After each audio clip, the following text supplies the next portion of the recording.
كانت الساعة تقترب من 3 بعد زوال يوم 16 غشت 1972 حين دوت محركات 6 طائرات مقاتلة من قاعدة القنيطرة الجوية تقلع واحدة تلو الأخرى نحو السماء، تحمل في طياتها أخطر خيانة للوطن. كان بعض الضباط يعلمون أنهم على وشك خيانة تاريخية، بينما آخرون لم يكونوا يدركون تماماً طبيعة المهمة. ومع اقترابهم من أجواء العاصمة، بدأت الطائرات المقاتلة تأخذ مواقعها حول الطائرة الملكية بوينغ 727 العائدة من فرنسا. فتح الطيارون نيران رشاشاتهم، واخترقت زخات الرصاص جسد الطائرة. أصيب أحد محركاتها، وارتسم الضرر على وجوه الركاب.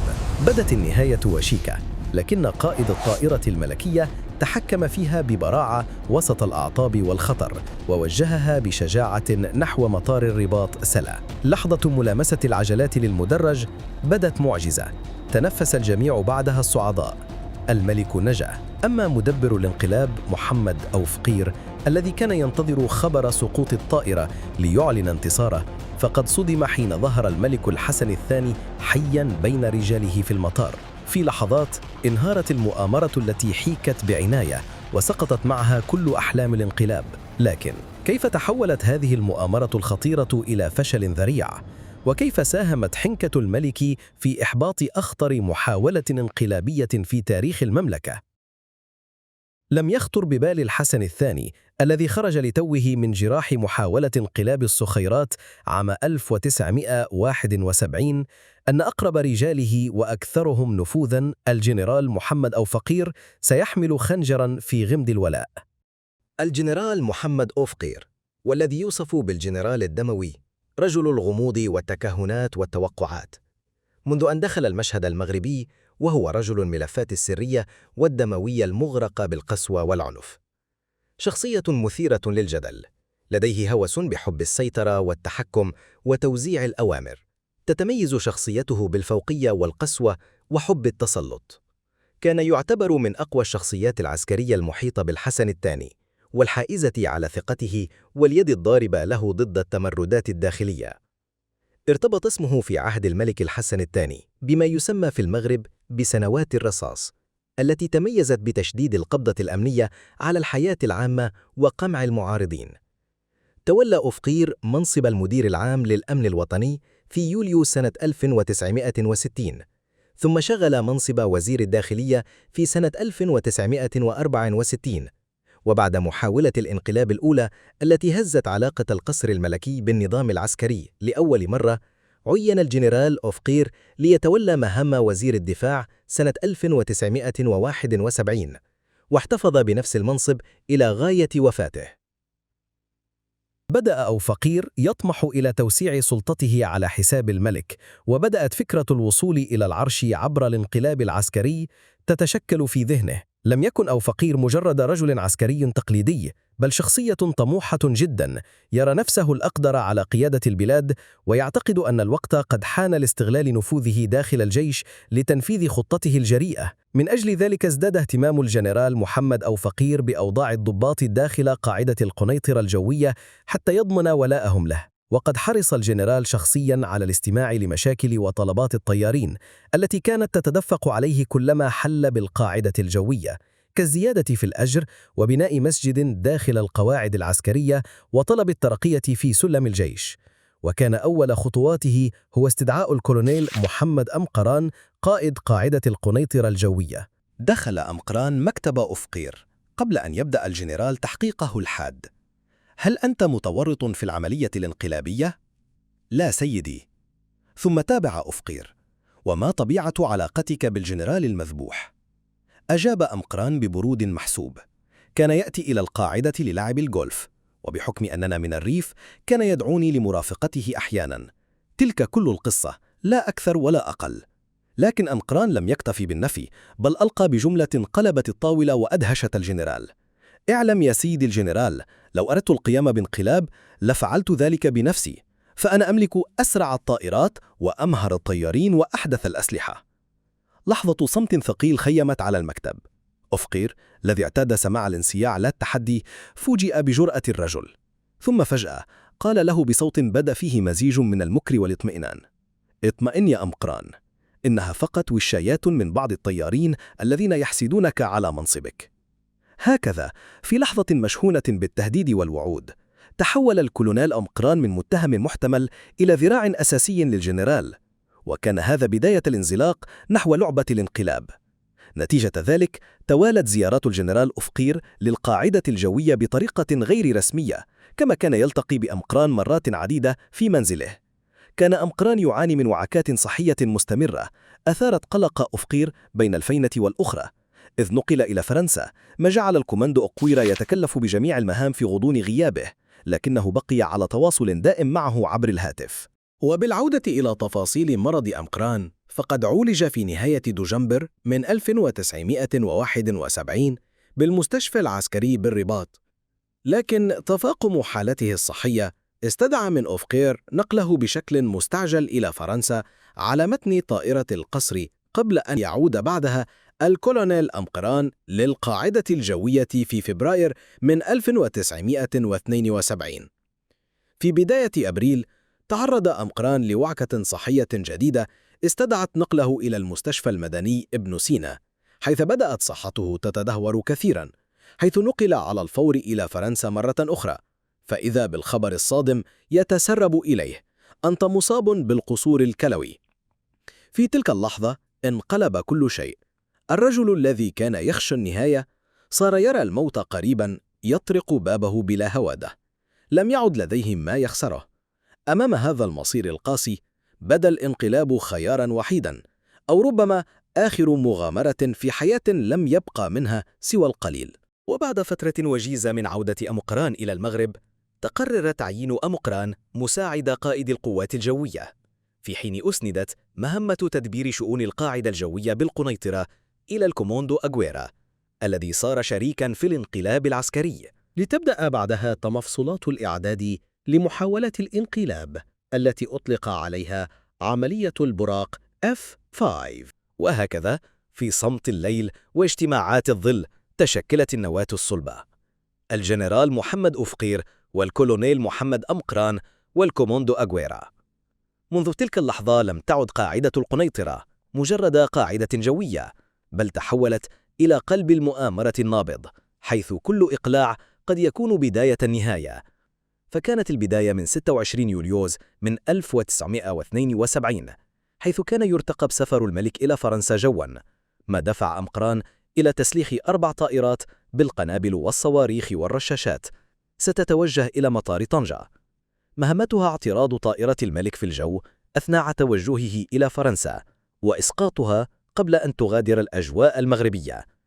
لكن في آخر لحظة قرر الملك أن يسلك طريقاً آخر، يبتدئ من الرباط إلى طنجة على متن القطار، ثم استعمال الباخرة صوب إسبانيا ومنها إلى فرنسا بالطاهرة.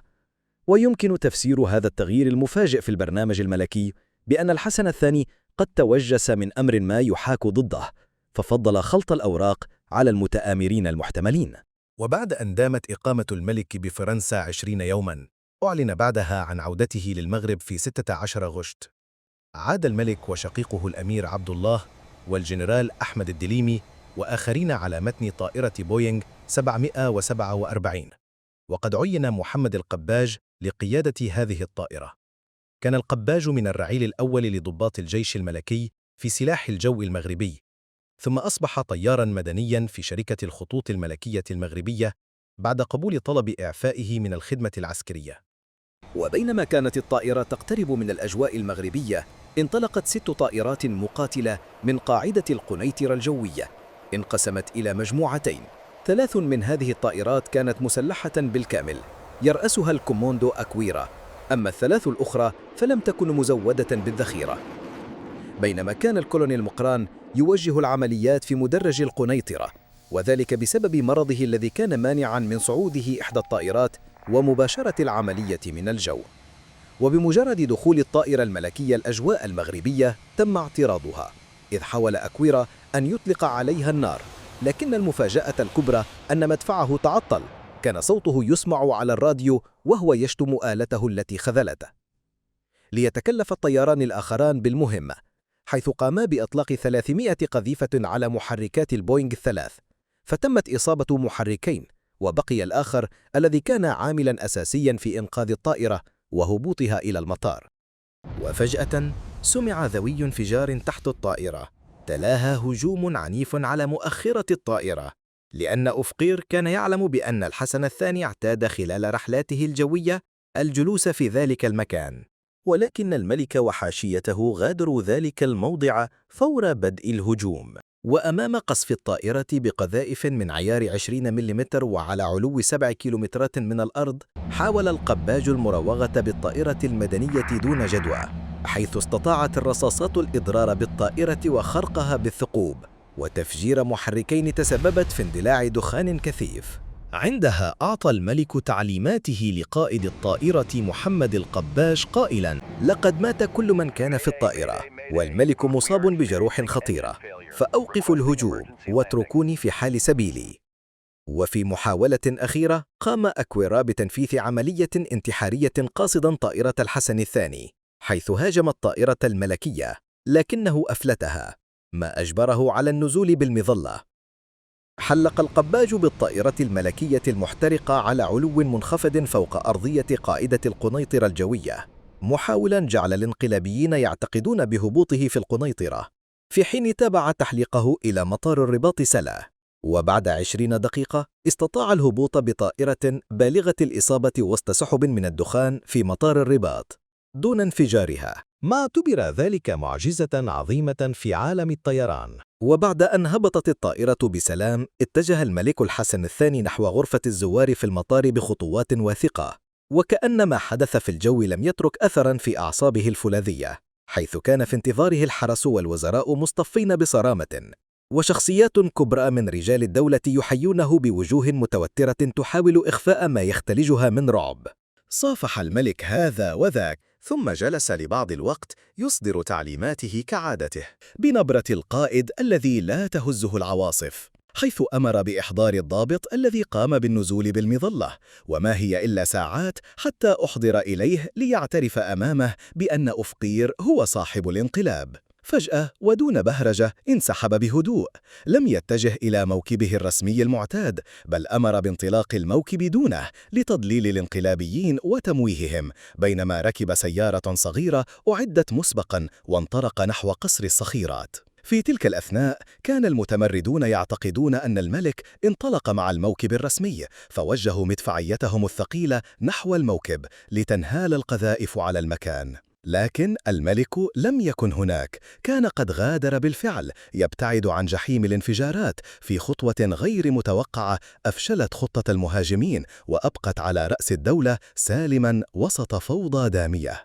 وبعد أن ضاعت من المتآمرين فرصة إسقاط الطائرة الملكية، حاولوا تعويض فشلهم بتوجيه نيرانهم نحو القصر الملكي في الرباط بأمر من الجنرال أفقير، الذي كان يعتقد أن الملك قد دخل المصحة العسكرية بالقصر الملكي لتلقي العلاج نظراً لإصابته الخطيرة. لم يدركوا أن الحسن الثاني كان قد انتقل بالفعل إلى قصر الصخيرات بعيداً عن مرمى قذائفهم، وهكذا تحول القصف العنيف إلى مجرد ضجيج مدون بلا جدوى. ورغم أن المحاولة الانقلابية انتهت بالفشل، فإن ارتداداتها السياسية والعسكرية كانت عميقة ومدوية. فبعد أن هدأ غبار المواجهة، أطلق الملك الحسن الثاني حملة تطهير واسعة في صفوف الجيش وأجهزة المخابرات، مصمماً على اجتثاث جذور المؤامرة من أساسها. لم يتردد الملك في اتخاذ إجراءات حاسمة، فكل من تورط أو حتى اشتبه في مشاركته في الانقلاب وجد نفسه أمام محاكمة عسكرية لا تعرف التهاون. صدرت أحكام الإعدام بحق عدد من الضباط البارزين الذين لعبوا أدواراً رئيسية في الانقلاب، من بينهم الكولونيل أمقران والكوموندو أكويرا، فيما جرى تسريح آخرين من الخدمة وحكم على بعضهم بالسجن لمدد طويلة وصلت إلى 20 عاماً. كانت الرسالة واضحة: لا مجال للتسامح مع من يهدد عرش المملكة، وأن الولاء للملك ليس خياراً بل عهداً لا يقبل الخيانة. وكان الجنرال محمد أفقير الرجل القوي ووزير الدفاع والداخلية من أبرز الأسماء التي سقطت بعد فشل الانقلاب.